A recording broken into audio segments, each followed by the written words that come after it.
right, so I am on the line with a Mr. Alexander Saiyan, How's owner it of going, the. man? Oh, I'm doing good, sir. Owner of the Toronto Salsa Studio. So, Director. direct.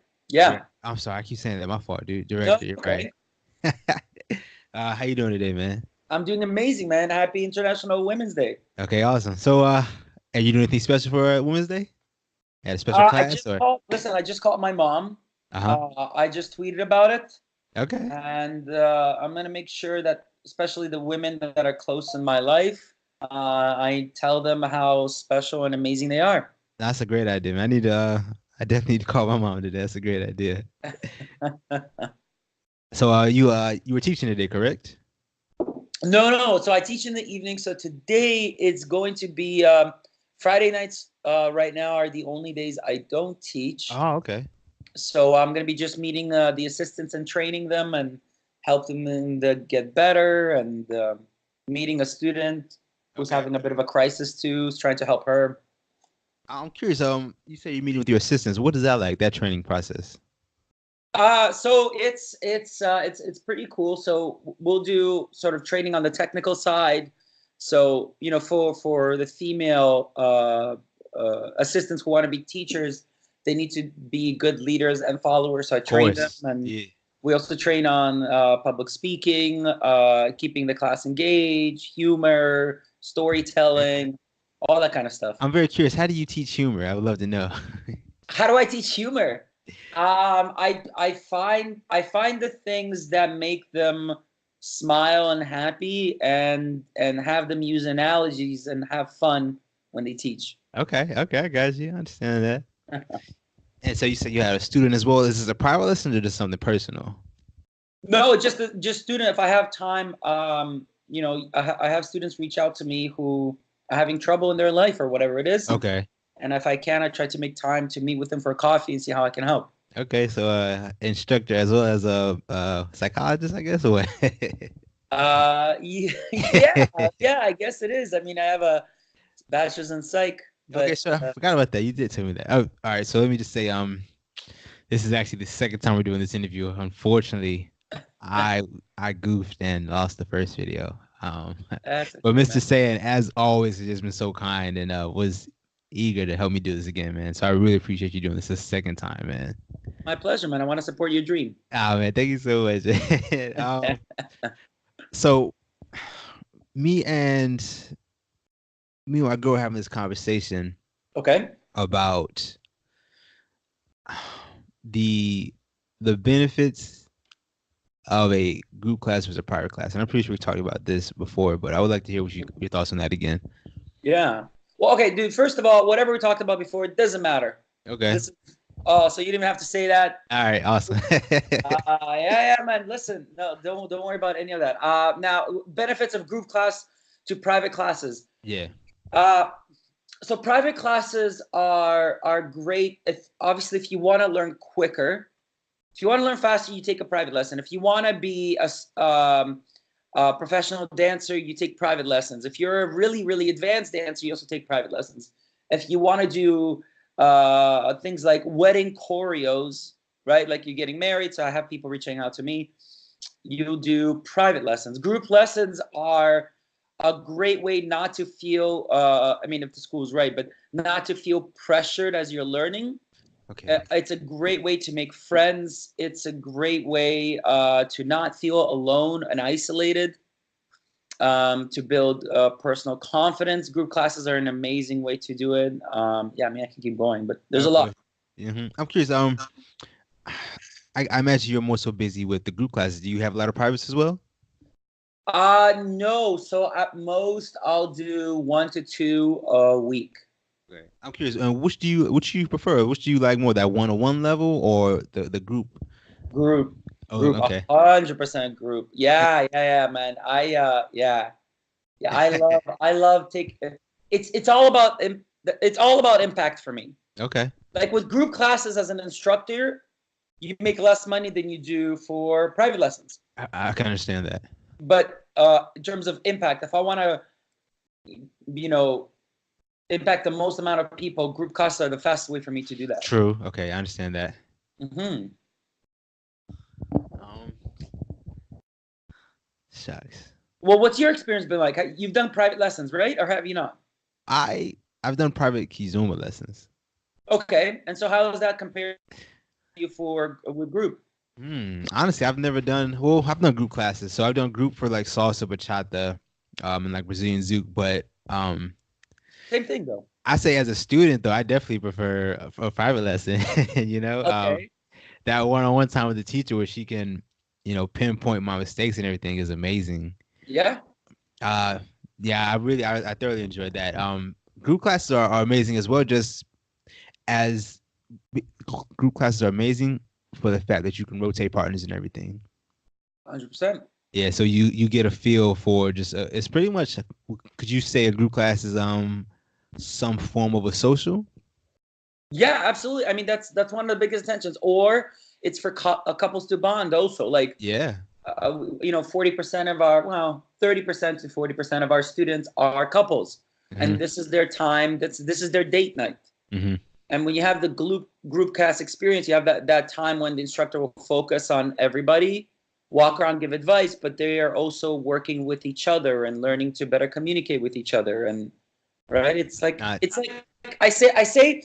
I say group classes for couples is like going to IKEA, and it's like if you okay. can go to IKEA and you can pick out a couch and you can survive that experience, Okay. then you might be all right. Then definitely you might be all right together. So IKEA is actually like a date spot. Is that what you're saying? Yeah, Okay. it's actually Okay. it's All a right. good All test. right. Pick out that Gefloigenstreugen, whatever it is, lamp Okay. essentially, No, right? I got you on that. I think I like that idea as well as as just a dance class as like date night. I think that's a wonderful way to bond though. Definitely, Hmm. I definitely understand that. Yeah. Have you and your girl taken group classes before? Because you've been dancing for a while, 7 years, right? That is correct, yes sir. We've definitely taken. That's all they really offer. We don't really take too many private classes. So Yep. before my schedule got hectic, we would take Brazilian Zouk together, Brazilian Okay. Zouk and Kizumba together. Okay. And how was that taking that with a partner versus taking it on your own? How is it taking? As you mean taking? What do you mean by Like that when question? you were taking, when you were taking it with when you were taking class on your own before you met her, it was a year Oh, ago, okay. right? All right. Okay. Yeah. Right. Exactly. Like that experience is, you're dancing with different kinds of women, so you have to keep adjusting, True. right? So you're leading just it's you're facing it a different way, right? Like you're forced to always be a better leader, whatever their level is. True. But now you're with your partner who you care about. I don't know, love. I don't know if you said that yet, but care about deeply. Whatever, doesn't matter. But now you're taking it with your partner. So how's that experience changed for you? Okay, I get you. Well, for one, we still rotate, Okay. and oh yeah, before we still rotate. I don't hog her all night. Okay. But I guess I'm more open for criticism with her because I Okay. know she's not really trying to hurt my feelings, Yeah. and I just a comfort level is there as well. So Mm. the class is more enjoyable because we're both learning the same thing as well as we both learn it and we both can take it home and practice it. You know, Right. so I enjoy it. I definitely enjoy it. Um, I'm curious for you. What was it like? Did you and your previous girlfriend go out take classes, or Ooh. were you teaching her actually? Sorry. Teaching her actually? Um, teaching. So it's funny. So way back when I was a volunteer, so I was about 3 years into dancing, 2 years into dancing. I met my ex, and just thinking back, I remember us taking a class together. At this point, I did salsa on one. I was doing salsa on one. For those of you who are watching, you don't know, it's pretty much you have two major kind of schools of salsa dancing, and that's the beat that you dance on. LA style, what's called, or on one dancing is you dance on the highest beat, and then on two is you dance on the drop. So not when the singer comes in loud, when it starts to come down. So it's just a different vibe. And then there is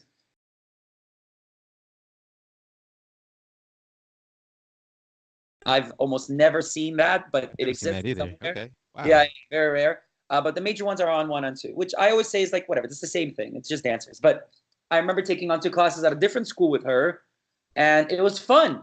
It was fun for me because one, like I knew all this like backlog of moves for on one, Okay. and I had to convert it. Yeah, okay, I know what that means. I know what you And mean. so yeah, so but we took the classes. Were we in rotation? You know what? We were in rotation. We were in rotation. Yeah. We took a whatever 6 week, whatever it was, in rotation. It was fun. We were really secure with each other. You know what? I'll tell you something.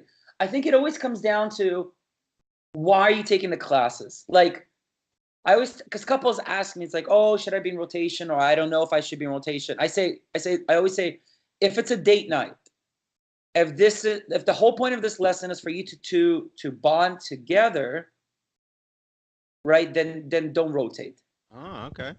If you want to get better as dancers and you want to grow and you're open to that, where this 1 hour is not the most critical, but it still counts, then rotate. Okay, I understand that. And so that really depends on the couple's goals when they're taking the classes. No, it makes 100% sense. I'm curious. You say you dance on one and on two now, correct? Yeah. No, I'm curious. Well, which do you prefer? What's your favorite? On one? And that's because that's what you started with, or what? Yeah, I started with, but listen, I know a ton of people who start on one and they switch to on two dancing. Yeah, You know what it is? It's my preference of what I want to accent in the music. Okay. On one often is the loud, energetic, kind of action oriented. You know, when you do a pop, for example, which is, for those who are watching, a pop is when you're dancing and sort of a trumpet rises up, some kind of percussion goes loud, and then there's a pop sound. And so you want to twist and accent it in a sharp way. You go pop, and then you keep dancing. Those are on one quite often, if not always. And so I love that. I love that about salsa. And so that's why I've still stuck with on one dancing. Okay. I'll say I also started with on one, and I've learned on two as well. I want to ask you this though. This is something I've noticed. Okay. I feel like in my salsa career, the people who I've met who dance on two, Yeah. they always felt like on two is superior. And I'm curious, is that something that you've noticed at all? I feel like they're like maybe the salsa snobs. It's the dumbest thing ever. But yeah, you know, on two people will say that on two is better than on one. On one will say that on one is better than on two. Okay, so you find there's a lot of professionals who dance on one. Mhm. I think the thing is there's quite a few advanced schools that have become commercialized that teach on two just because their owners or whatever they prefer that. And so sometimes there's that kind of family of thought of, well, on two is the way to go if you want to be advanced, which is, okay. I can tell you, 9 years of dancing, that is not true at all. Okay. It really depends on the school, to be honest. So what do you like? It's true. I feel like I want to say I've heard that on two is more so involved with the music. How do I say this? I guess it goes with the music, but I'm not sure. Have you heard anything like that? Well, it's yes and no. It's like on one, yes and no. Okay. On two, what you find is like what one of the things that on two people love about on two dancing is they feel like they have a longer pause. Okay. Because the rhythm is different. It is. Right? So the rhythm is different. And so they feel like when they do their turns, they have that pause in a different way as they're prepping into it. Because it's the prep that's slow and then the turn is fast. And so you're like, I don't know, have you ever heard there aren't two songs. Okay, right. Yeah, exactly. Yeah. And if you're ever in a club and you're dancing and you're having trouble finding the beat, sometimes as an on-one dancer, right, especially, right, like sometimes you hear something like, oh, this song sounds weird. It's kind of mellow, like I don't hear the highs, and that's because that song is focused on two. Okay. And you're just playing to a different area, you know, like if most salsa music is like a wave, where the peaks are 1 and 5, the on-two dancers are always going down the wave. Okay. So I'm curious. I imagine you teach both at your school, correct? Or No, we focus on one. okay, so you don't even teach on two. No. Okay. Wow. Okay. All right. Shucks. And so I'm And my- curious. Mhm. Do you ever have a quest for it, or not even? Oh my God, so rare. Okay, I understand.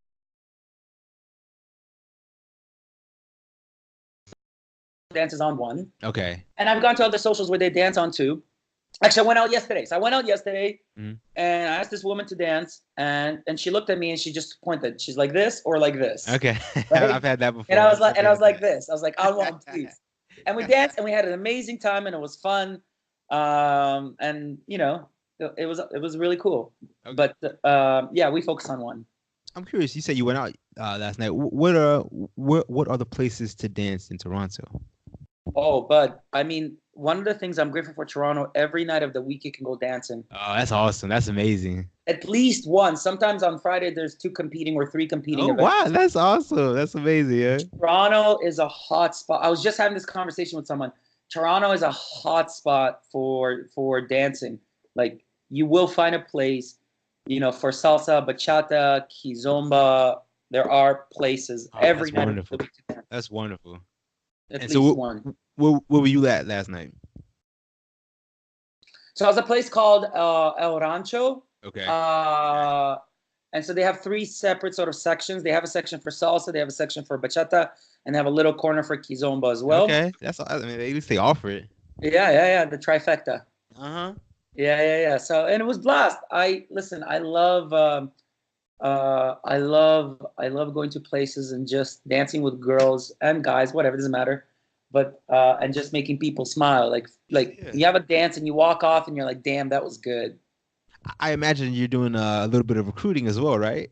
Is that on the slide? To be honest, I don't. So Okay. it's very so with our school, our culture is so polarizing Uh-huh. just because of everything that we stand for, that most instructors, especially for the major like salsa bachata, they come from our students. We raise Okay. them up. Okay. They become our volunteers, and if I see something, they'll become assistant. And if there's really something special, I'm like, you should be an instructor, and let's get you there, because it's easy to teach people dance skills. It's hard to teach people culture and manners. Okay, I understand that. I'm curious. What makes someone, a teacher or instructor material? Like, what do you see in that person? For all I can tell you is about my school, like how I Okay. Yeah. Of run it course. Yeah. versus other schools, because there's a lot of great instructors, and it's just the focus that they have.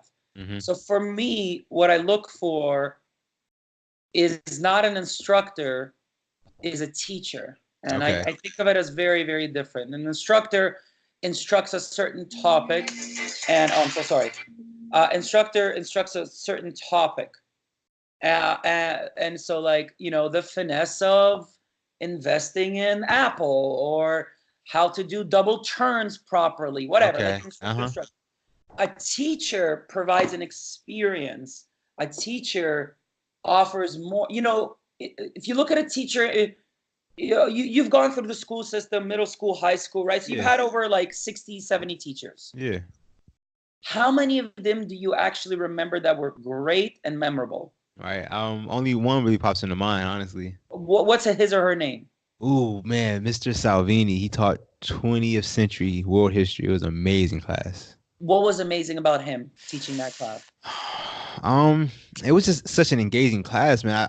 I've taken plenty of history classes, but oh man, I couldn't even put it into words. It was just I wanted to learn more. I actually like look forward to that class every day. It's just the topics we talked about. Maybe it might have been his teaching, the way he taught. If it would have been another teacher, would it have been the same? I don't think so. And actually, there were 2 teachers who were teaching it, and everyone said you got to go with him. Got to go, Mr. Salvini. So that's a teacher. And unfortunately, there's only like 1 out of 100, if not less. Okay, yeah. And You know what I think it is? I think it's I guess you being passionate about it, right? You can tell when someone's not truly passionate about what they're teaching. believe so, definitely. I think he cared 100%. And so this is the thing, like one of the major things I look for is how big is your circle of care? Because everybody has a circle of care, and it's like, because everybody cares, unless you're a sociopath. Even then, I think you care, but whatever. But like, your circle of care can be as small as your immediate family, your extended family.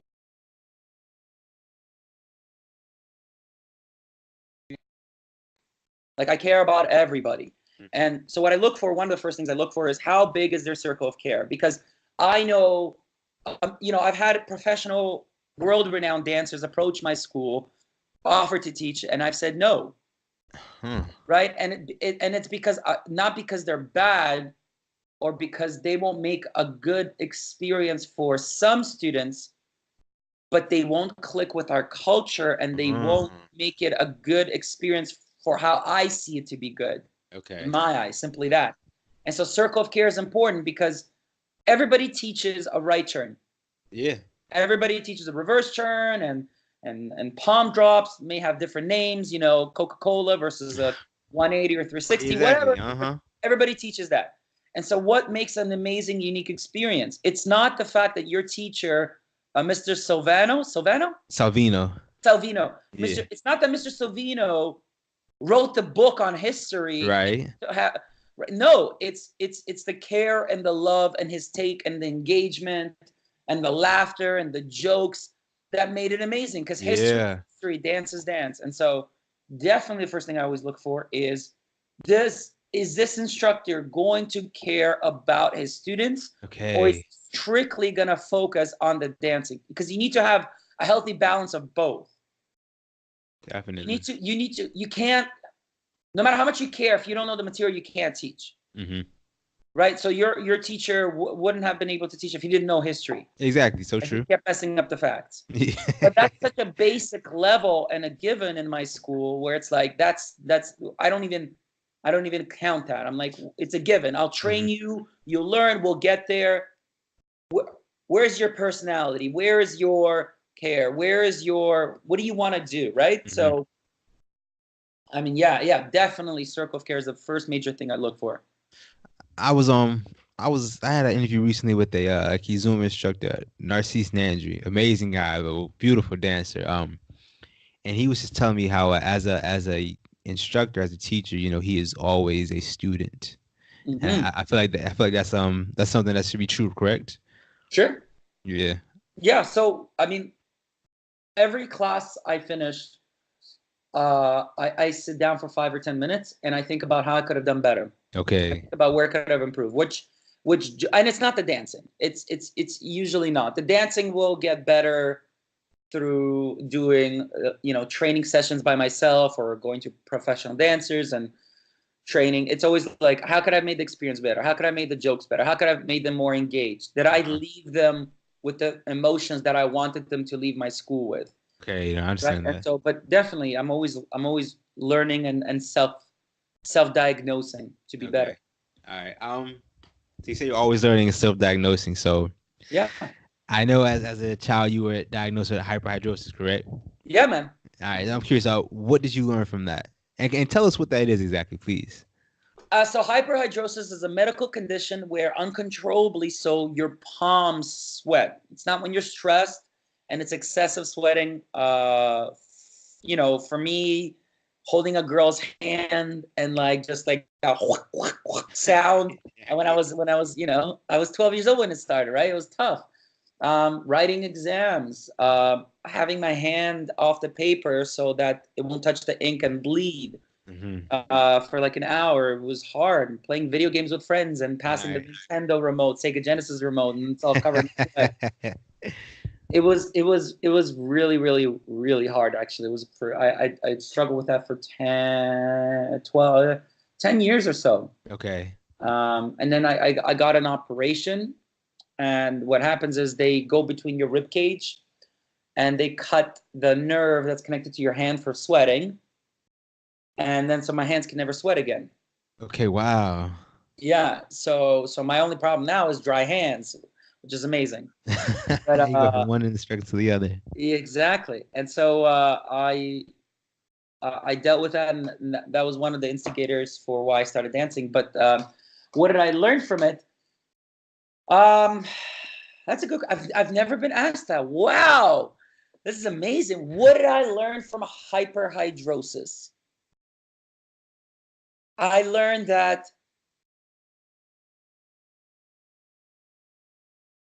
I learned that, so I had the great fortune of having some friends who were accepting of it, Okay.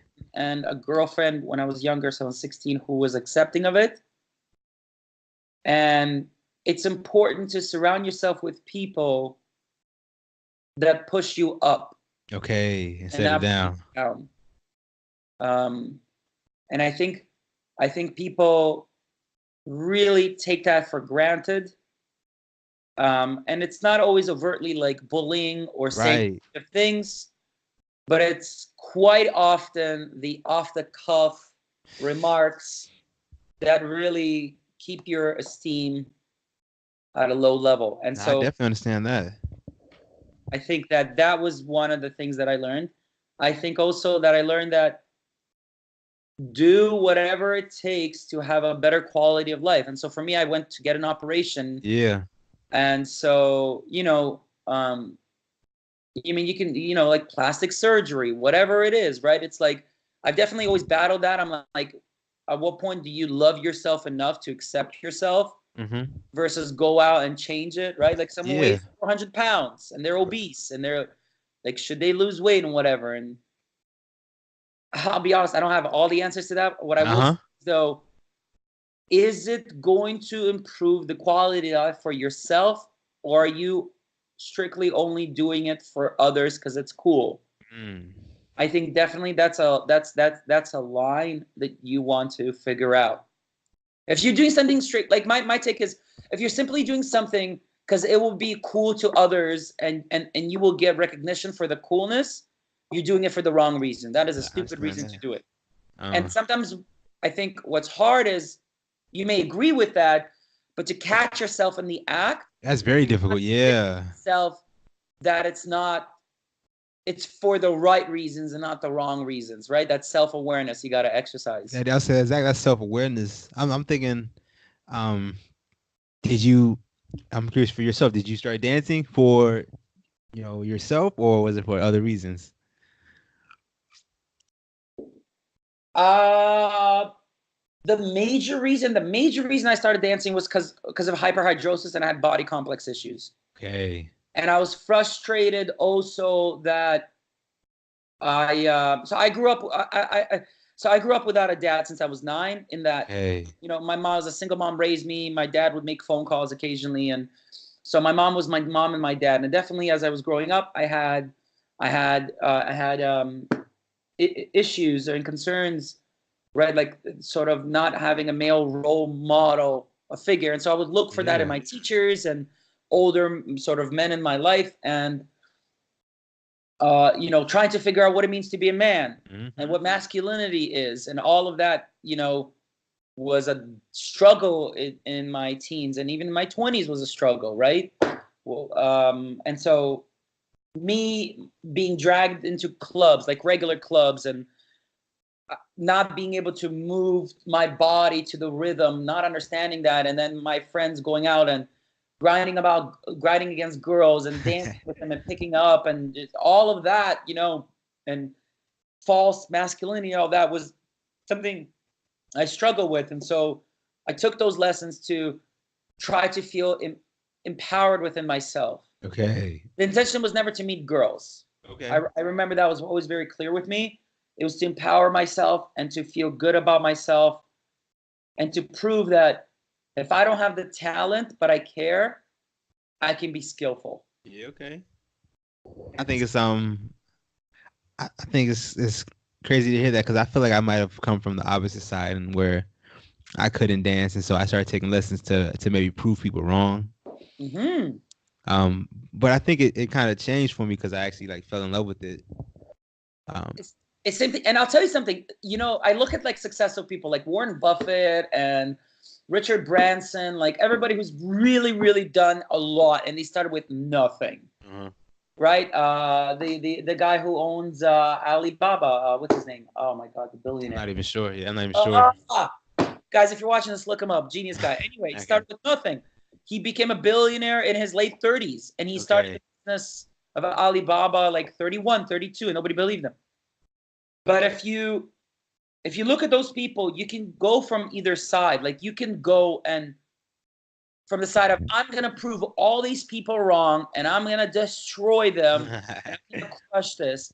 And you can pull it from that pain. And I'll be honest, I think the most successful people will be driven by something that comes from pain, because a lot of your values are formed by that. I mean, I think the problem sometimes is you let yourself get swallowed by that. And but that pain, but like hyperhidrosis was a pain for me. Yeah. Judged and bullied was a pain for me. And so how I treat other people is a lot based on me understanding the pain and being like, nobody deserves to feel that. I understand that. Yeah. What makes me a great instructor is I was a horrible dancer. I was so slow at picking up moves, and I repeated level 1, and I repeated multiple classes at different levels. And when I wanted to be a volunteer at the school, they told me no. Told me no, I can't be a volunteer at the school now that I run, because I was not a good dancer and I was weird. Every time I would dance with the school owner, I would not blink and I would be I'd be so scared and uncomfortable. She'd get creeped out. I understand that. I definitely understand that. And so when I wanted to be an assistant, they told me no. When I wanted to be an instructor, they said, no, there's no room. And I just kept fighting. I'm like, what is it going to take? What do I need to do? And so being an underdog and succeeding, that pain has taught me the importance of belonging and the importance of giving people chances, and that, 99% of people don't want to be professional dancers. They're looking for something different, and dancing is a tool. I understand that. Yeah, man.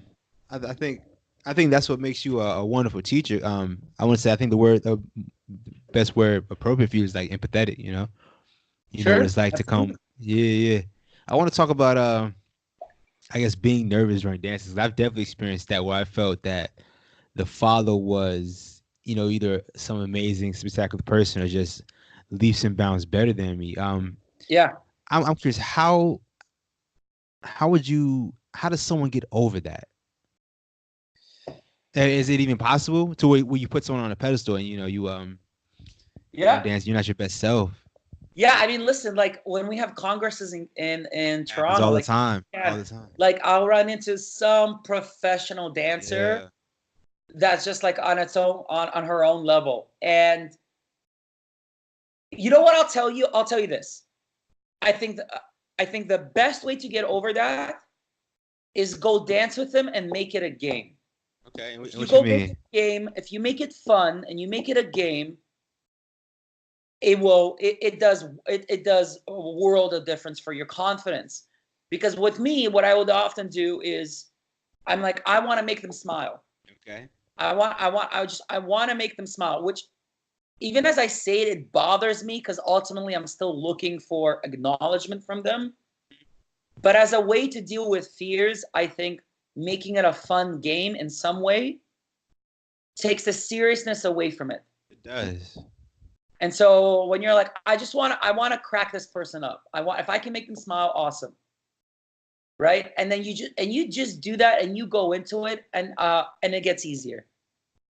I think gears turning in your mind. I'm like, you've never thought about that. No, I haven't. And that makes a lot of sense. I feel like because instead of you being focused on yourself, you become focused on them, right?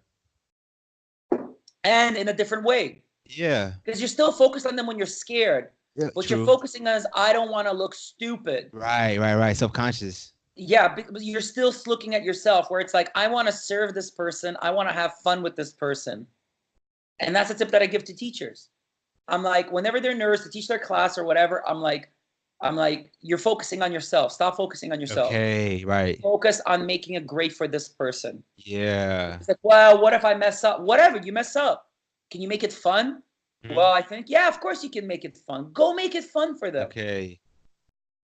I I, think. Go, so go. I was as that does that just come that comes with experience, I imagine. Just becoming that is I imagine, is it just comfort level with everything in life? You know, just being comfortable with it. Yeah, I mean, listen, confidence comes with mastery, right? That's Okay, part of so it. true. Yeah. So, but you don't, but this is important. It's not that you need to be a master at something to be confident. You don't need to be the best dancer. Mastery comes in the pursuit of making something better. I have confidence as an instructor because I'm pursuing mastery of teaching. Am I a master of teaching? No. But if you put me against other instructors, I'll crush them as a teacher. Okay. But I'm sure that there's a lot who just crush me, Uh-huh. right? Like a lot of public speakers will crush me. Like if I go against Kevin Hart, who's a Uh-huh. famous comedian, he'll destroy me, right? But like, so whatever, right? There's always a higher bar to do, but mastery is the pursuit of something you care about, wanting to make it better, Hmm. but believing that you're good now, which is the hard part. Okay, good enough now, right? In this moment. Yes, yes. Okay, I definitely understand that. I want to talk about your dance studio. I know you're the Sure. director. Tell me, what is the hardest part about being the director of a dance studio? Uh, being a leader, being Okay. a good leader, someone who gives people freedom of expression to help them grow, to inspire them while trying to build the culture I'm trying to build. Okay. Picking the right people is also hard. You are nothing without the people in your life. And so picking the people who best reflect your values and being okay with people who don't, and realizing that they will still have an awesome time, but not in the role you want for them. Okay. Those are hard. Like just when I took over 3 years ago, just I was thrust into a leadership role I was not at all equipped for, and then Okay. I made so many mistakes, blunders, and whatever, and I had to learn from those mistakes and just get better through experience. I understand that. Yeah, It's I think people really underestimate how important with any everybody's a leader. Mhm. Everybody's a leader. You do not have to be in a position of power. You are a leader in your family. Every time you open up your mouth, you say something, you are being a leader. A leader isn't a position or a title. Okay. It's a sense of responsibility as a leader. All right. If you have a nephew or niece, they're a leader. When you're around people and you choose to take responsibility for someone other than yourself, Mhm. you are a leader. That makes perfect sense. And so I think everybody underestimates how important it is and how prevalent everywhere it is. I'll tell you something. I was crossing the street. It was like a few days ago. So I'm at an intersection and it's freezing. It's like minus 15 Celsius. Oh my So, goodness. you Americans convert that, right? I don't know, 22 Fahrenheit or something like that, 19 Fahrenheit. Anyway, and there was like a huge lineup of people, and so we're at the light, and I'm on the back line, and there's this homeless lady, and she's like yelling, "Please give change!" But like she's yelling in such a like a intense, crazy way. Like mentally, she's not fully there. Ah. Asking for my, and I'm looking at her, and I reach in my pocket, and I have change, and then I look at the crowd, and then I reach into my other pocket, and I get a $5 bill. Okay. I cross, and I consciously make a decision to give her a bill, a $5 bill, making sure that people see it as a way to inspire them to go and do the right thing. Okay. Because I'm like, if I give $5, they will give a little bit less, but they will give something. If I give some change, True. they may never give anything back, Uh-huh. or not give back, but they might not ever give anything. No, I definitely understand that. I'll say the only thing I can really relate to is dancing for me. But Sure. I noticed a couple of times where me and my girl will go out and the dance floor will be empty. But as soon as we start dancing, other people start to, come out and dance with us. Boom. Yeah, and I've That's definitely being a noticed that. leader. Uh-huh. Well, I've listen, definitely noticed that. what does it mean for you to be a good dance leader? What does it mean to me to be a good dance leader? I think I think being confident. I think frame is very important for any dance, right? Mm-hmm. Um, but I think as a leader, I think I want to say confidence because you're leading it, and if the follower is unsure in the lead, it kind of I feel like it doesn't make for a good dance. Mm. Um, How do you get confident? how do you get confident? Repetition is something I can think of. But I feel like that might not be true because it's you're able to have a good dance as a beginner, where you're unsure of yourself still. So that's actually a difficult question. What makes for a good leader and a good in a dance? I love it. What do you think? What's your opinion on it? A good leader is someone who provides a positive experience for their follower. And that Okay, doesn't always mean having the most advanced moves true.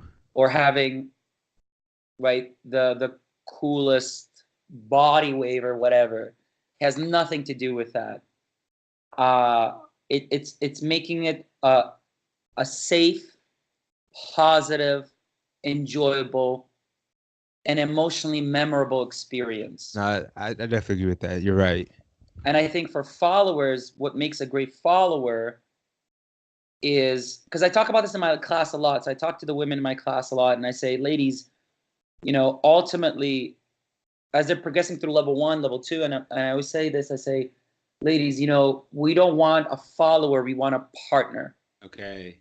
And that is it is a very different approach to dancing and responsibility, because a partner, if you have a good partner in your life, they don't listen to you, they don't just do everything you say, they're an active participant in your life. Mm-hmm. They take responsibility for themselves and they take responsibility for you.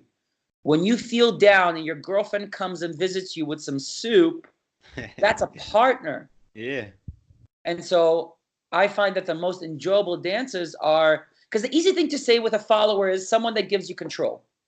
Okay. Yeah, that's easy answer. Yeah. Right? And it's true, but what someone who gives have you ever danced with a woman or a man or whatever, but have you danced with a partner who gives all control, but you finish the dance and you're like, I wasn't really good. Like you're tossing them around Uh-huh. and you're dragging them through the dance floor, but they're not participating. Okay. You know what I'm talking about? I feel like I feel like I do. Yeah. Right? And so for me, I'm like, we've missed these 4 minutes. Like, what happened? Why were you so nervous that you couldn't be present with me? Okay. Why couldn't you, like, because I talk to the women, like when I teach them turns and stuff, I'm like, ladies, like 90% of this turn is done by you. True. So true. Like, we prepare you for the turn, we guide you, we give you power, but I always say, like, gentlemen have the steering wheel, ladies, you're the car, you're the engine. Uh-huh. We guide you, but you have the wheels. You got your feet. You got Uh-huh. to keep the beat. You got to Yeah. keep the body moving, My right? girl And calls it a suggestion. She said that the lead is offering a suggestion. yeah, yeah. And it's consent. When you Okay. ask a woman to dance, she can walk away from you at any point. So true. And I've had that happen to me. I don't know if you've had that happen to me. And when it first happened, it was brutal. I've had it I was happen. It is brutal. beginner or intermediate, and this lady she was advanced, and she just got tired. In the middle of Okay. the dance, she's like, you know what? Thank you, I'm done. And she I've had walked that off. happen. I've had And I that was like, happen. oh my God, this hurts so much. It stings. It does, man. But it's the reality, right? And it's like, it taught me about picking women who smile. At That's a the big beginning, thing. I'm like, if the lady's not smiling, I'll watch her dance. If she's never smiling, I'm like, I don't want to dance with her. So true. And so what does that say about followers, right? Like, it's important. The experience is important. And so for leaders and followers, that's the biggest thing. Are you making it better for your partner, not yourself? Because if you do, then man, everybody's happy. People watch. You see a couple dancing on the dance floor and they're smiling and they're laughing, and you watch it and it's contagious, and you're It like, is. I want that. How do I have that? Baby, let's go dance and smile. Kind of thing, Yeah. right? No, I definitely understand that. No, that's 100% true, man. That's what makes it enjoyable when both people having fun. Obviously, it sounds obvious. But now you put it eloquently. You spoke eloquently, man. Thank you, bud. I think that's what a good leader and a good follower That's a do. great answer. That's their responsibilities. I want to go back to the original question. Sure. What is your favorite part about being the director of operations? My favorite part of being a lead director of operations,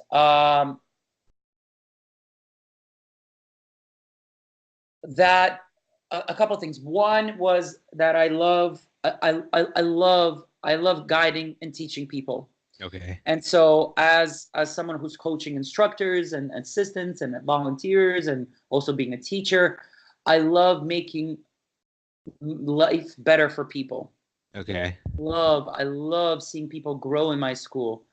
Um, I think the other thing I love is having the ability to make the culture of the school what I think it deserves to be. Okay. And having that responsibility with its sense of failure and mistakes and all that. But it's amazing to see how much the school has transformed since I've started taking salsa lessons 9 years ago to now, 3 years when I took over. It's just been such a beautiful journey. Yeah. What else do I love about it? I love the fact that I create other leaders, True. that these teachers now get to teach in my school, and they're shaping it with their own personality and their own grace to bring just their inner diamond to all the students. Yeah. And so I was part of that. I understand that definitely. It's your baby, right? Yeah. You have a very lot invested into it, so definitely. Yeah, man. 7 days a week. Oh man. Um. So I wanna switch it up on you, and Let's do let's it. go do some rapid fire questions. Are you with it? Let's hit it. Here we go, man. All right. So I want you to try and answer these, and we'll say 10 seconds less. All right. Whatever. Let's do it. Let's hit it. Hey. All right. All right. Um, If you could meet anybody, dead or alive, who would it be? Whoa. Nobody. I love myself. Okay. All right. Shut up. As a child, what did you want to be growing up? Superhero. Yeah. Okay. What is your favorite thing to do outside of dancing? Watch movies. Okay. All right. All right. What advice would you give 25-year-old Alexander? Nobody's love will be enough until you learn to love yourself and accept yourself. Okay. All right. Why did the chicken cross the road? Because there was food on the other side. All right. Sure enough. um, best piece of advice you've ever received? That the sense of belonging I create in every moment I meet people is enough, and I don't have to fix people's problems to feel like I'm enough. Okay. All right. What is the best gift you've ever received? Getting to take over the school. Okay. All right. Awesome. What is your favorite dance style? Salsa. All right. All right. If you had one superpower, what would it be? Ooh. Ooh. Luck. Oh, man, that's a good one. I like that. I like that. Do you have a favorite salsa song? No. Okay. All right. What is one tip that you can give to someone to instantly make them a better dancer? You don't need partners to get better at your basic steps. True. True. Okay. So true about that. And what is one item you could never live without? Oh, I hate to say this. My cell phone. Okay. No, ain't nothing wrong with that, man. Damn it. That there's nothing wrong with that. I think I would have to say the same thing right there. Man. But you were 10 for 10. Perfect, man. Thanks, bud. Hey, hey, hey. Um, so I want to talk to you, I guess, a little bit more about you said you don't need a partner to dance or to you don't need a partner to improve your basic, right? Yeah, your I'm foundation. curious, is that your foundation? What what advice or what could you say to someone, a beginner who feels like they're stuck in, like a beginner's rut?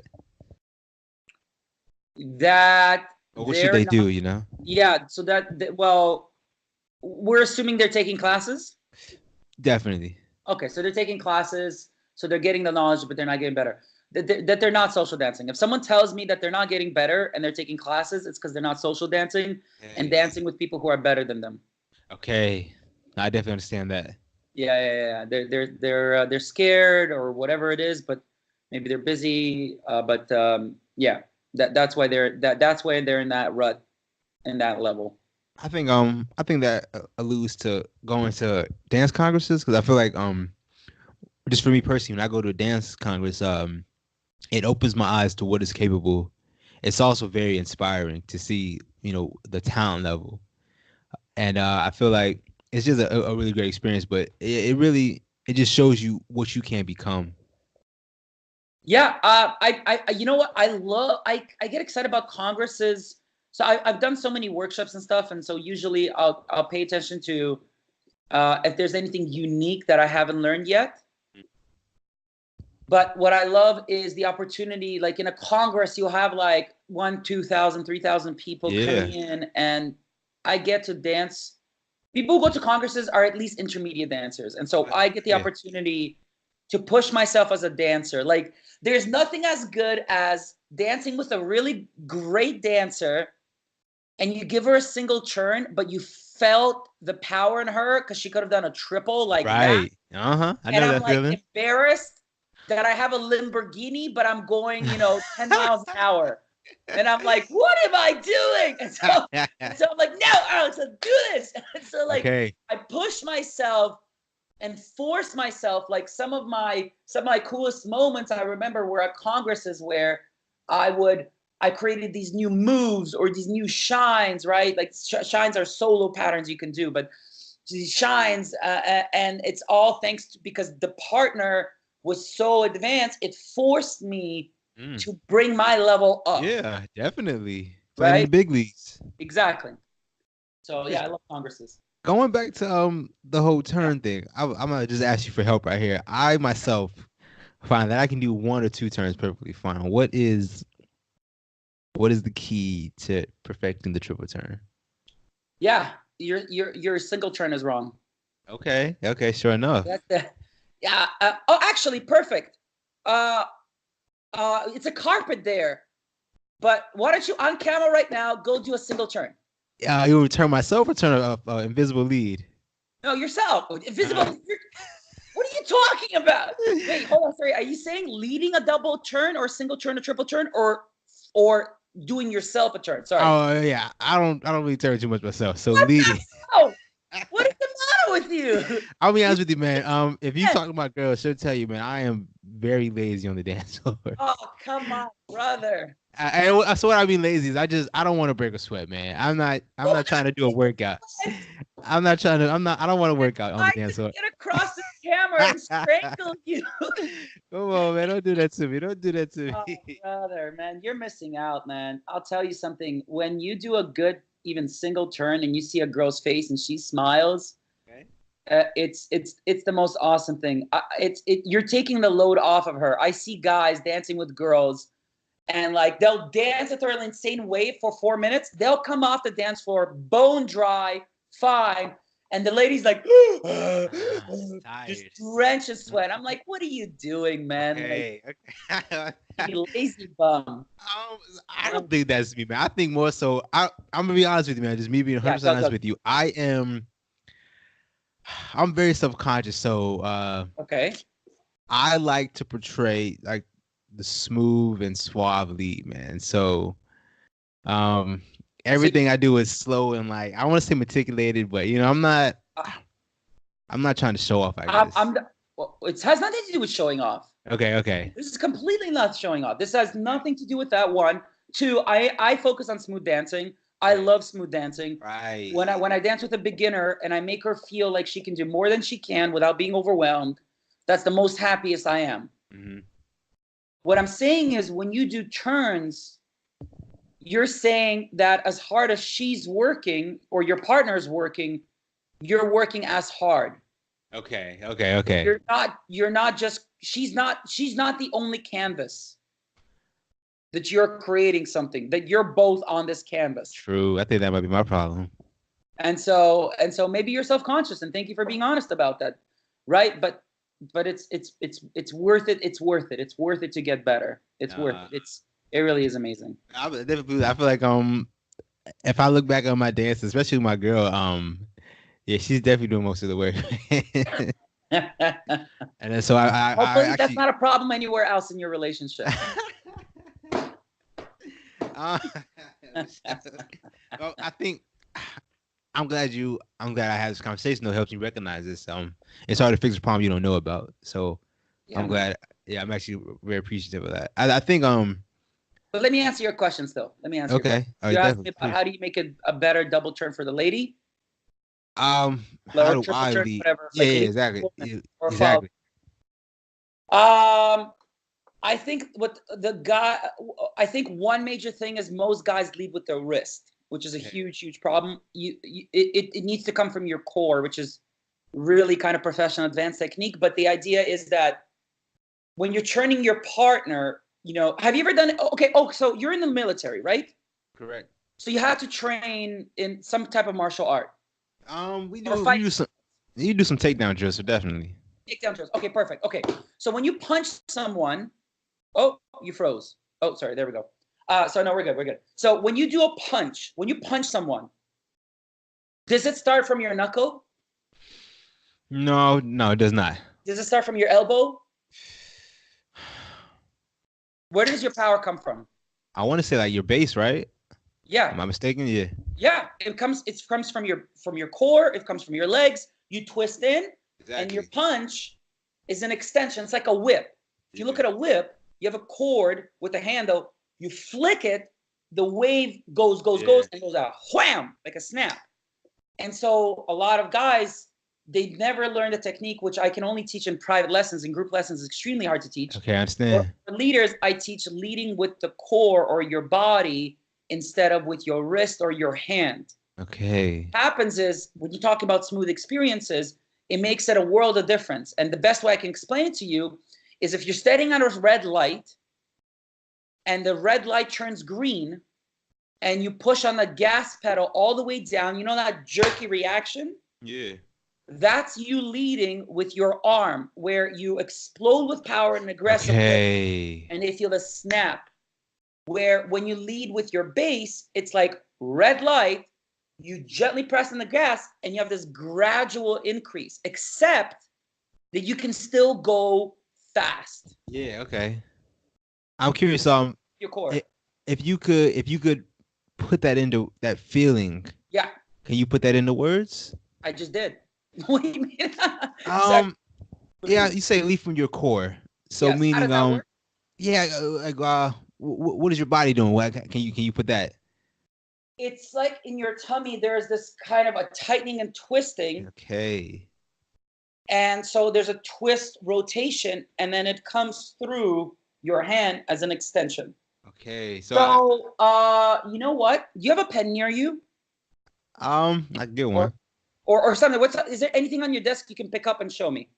I got a couple of things on my desk. I got some paper, man. I got a phone. Okay, grab your phone. Perfect. All right, bet.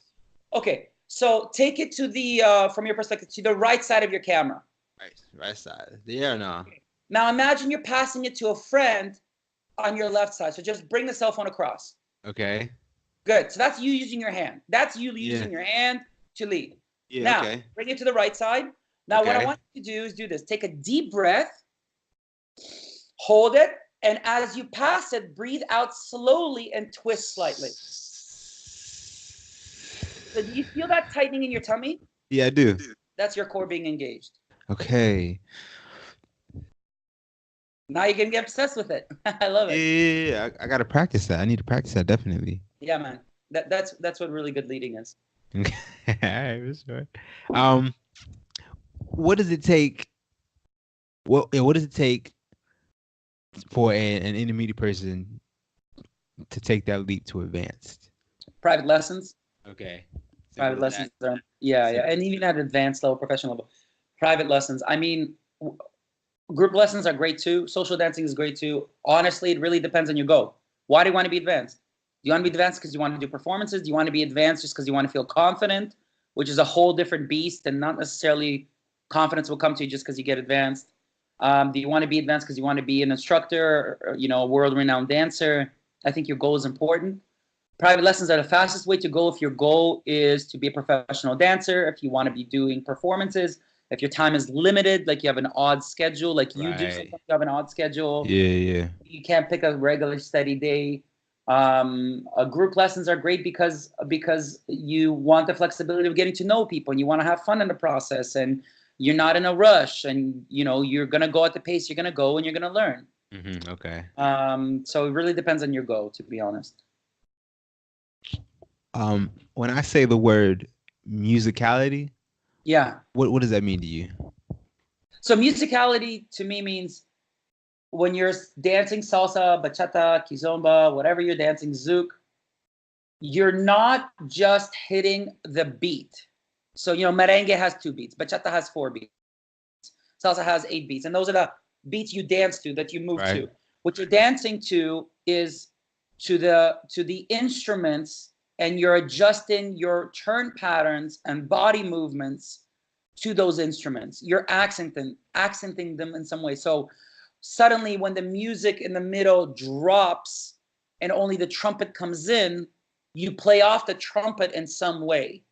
You play Okay. off the singer in some way. The most common thing I can think of is when you hear a salsa song and a singer starts, singing instruments, and then it goes ba-da-da-da, and then it drops for 2 seconds. That's a common time to do a dip, for Okay. example. The Okay. music stops. There should be no movement. It's a freeze. Right. Yeah, yeah, yeah. And so that's musicality. You're complementing a higher, not a higher level, but you're layering more into your dance than just the dance moves themselves. It's a difference between making love and having sex, Okay. right? Both are great, Right. but when you make love, that feels special. It's more memorable. There's more to it than the act itself. Yeah, okay. You have to be present. That's the big thing, present. Yeah. That's definitely a big thing. Um, I feel like you talk about the counts and everything. I feel like I am me personally, I'm much more able to use musicality in a slower dance. So in Kizumba, I feel like my musicality is on point. I feel like that is where I'm best at. And I feel like as far as salsa, that's where it suffers. Yeah. And you think that's just because of I guess the count? Is that what it is? The 8 count a little bit more faster, or What are, what have you recently been spending the most time on? as far as dancing, practicing? Yeah. Kizomba. So Kizomba. So social dancing, Kizomba, Brazilian Zouk. so what would happen if for the next year started just doing strictly salsa? I would improve, of course. I mean, listen, I can agree with you and say that salsa is less forgiving for mistakes. Okay. It's 8 beats, so there, a misstep, especially at an intermediate level or beginner level, is harder to fix. In bachata, which is 4 beats, it's easier to do musicality because often it is slower unless you're dancing Dominican style bachata, Yeah. but Uh-huh. it's slower, and so even if you make a misstep, it's easier to get back on track. And with kizumba, I mean, it's 8 beats technically, but you can play off on it in any way you want. Exactly. So And true. so you can create however you want. And so some people flourish in that sense of freedom while others don't. Like I've tried kizumba, not my thing. And why do you say that? So for me, kizumba, I haven't clicked with. I still Okay. feel uncomfortable with that level of freedom. And I've tried doing group classes. Okay. So for me, I'm still not at that comfort zone. And maybe I'll never be in or care about, and that's okay. And Of but course. but it's a beautiful, gorgeous dance. I've seen people create amazing, beautiful things. Yes. Yes. But going back to the question of salsa, because it has more beats, you have to pay harder attention to it. You have to pay more attention to it. You have to pay more attention because you will miss those accents. Yeah. They happen too fast. They do. And so it's more work. But if, like I said, that's why I asked you, I'm like, if you dance for next year's salsa, you'll get better at it. So true. So true. Can't help. So true. I really want to just thank you for this conversation, Alex, man. As always, man, you're a wonderful guest. So much knowledge, I want to ask you, what are some of your upcoming events? So I mean, we run 3 socials in Toronto every single night. So every week. I'd die if that was true. No. So every single Wednesday at our studio at Empress Walk, we run bachata socials from 10 to 12:30. Every Sunday from 7 to 10. We run salsa socials, and then Saturdays we alternate between bachata and salsa parties, where we do lessons before and then social afterwards. So all that info is on Facebook and our social media. Please tell me, so people can contact. What is your Facebook? What's your... Yeah, so people can find me on Instagram, Toronto-Dance-Salsa. They can find me on Twitter. I just got on Twitter yesterday. Okay. Wait, hold on. I didn't just get on Twitter. We've had a Twitter account for a long time. I just never bothered with it, but I finally just reset the password. I'm like, I'm going to start it. Okay. So we have a Twitter account, Toronto-Salsa. It's even easier to remember. So Instagram, Toronto-Dance-Salsa. Twitter, Toronto Salsa. Our school is called Toronto-Dance-Salsa, and you can also Facebook us, message us there. We have a group, so you can ask to be invited. You can like us, and you'll get notifications, and you'll get to actually see pictures of all of our socials. So we take pictures of all our socials, and we post them on our Facebook channel. I also want to say, I know you have a YouTube channel as well with plenty of instructional videos. Yeah. Oh, actually, yeah, that's right. Oh my God, you remembered that. I forgot. So if you look up Toronto-Dance-Salsa on YouTube, if you want to find beginner or intermediate combinations, find them there. I think we're up to like 120 intermediate and 120 beginner. Okay. Looking for new moves, definitely check out our channel. You'll pick up a bunch of stuff.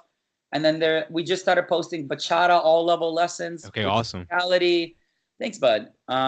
So there's that too. So definitely subscribe to our YouTube channel as well. Hey, that's perfect. That's perfect. Like I said, Alex, man, it's such wonderful to have you on. You said you might come down to Louisiana, right? One day. That's right. Yes, New Orleans. Exactly. New Orleans. New Orleans. New Orleans. I think that's how the people say it down here. New Orleans. Yes, the food, the music, the dancing, the people. New Orleans. Damn it. Is definitely a place that's on my bucket list, and this year I'm gonna make it happen. So you and I, bud, need to go social dancing and tear up the dance floor. Oh man, please! And I'll be honest with you, man. I gotta take a private with you. If you do come down, I have to. Me and my girl have to take a private with you, man. I got you, man. I'll take it. Oh man, I would greatly appreciate that. Of course. Alex, man, thank you so much for coming on, man. I've taken up more than enough of your time, man. My pleasure, bud. Anything? Sorry, go ahead. Anything else you want to say? Last thing. For anyone who stayed till the end of this video and are watching this, let me just say this, guys. Keep putting yourself in places where you feel like you belong. And sometimes the hardest thing to realize is where you are right now, or with the people that you have in your life, is not where you belong. And it takes a lot of courage to go out and find it. But after all these years that I finally found where I belong, I'll say it's worth it. So don't give up. If your gut or your instinct tells you where you are right now is not the right place, listen to it. Don't waste years in dying jobs and dying relationships, trying to protect the past, thinking, I put 5 or 10 years in, and I can't give this up, when you need to look at your future and say, I've got 40, 50, 60 years ahead of me, and where am I going to invest myself?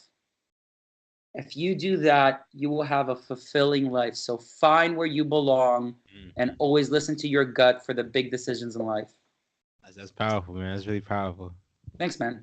I think that's a wonderful way to end the show, man. Thanks, bud. Alex, man, thank you so much, man. You have class again tonight, right? You teaching tonight? Oh no, you No, have. tonight I'm meeting a student Right, right, right, who's right, having a right. personal crisis, and I'm meeting assistant training, and then just emails and work and running up the whole dance school. Okay. All right, awesome, man. Alex, I want to say, man, enjoy the rest of your night, man. Please don't work too hard, all right, man? Listen, dude, don't say that, All dude. right, it says work Work hard enough. hard, work your butt off. Okay. All right. Your dream is important. What you're doing is important, and you're hustling. Work your butt off. All right, sure You can enough. have the life you want. All right, sure enough. Work your butt off. There it is from Alex. I love you, man. Okay. All right, Alex. Cheers. Cheers.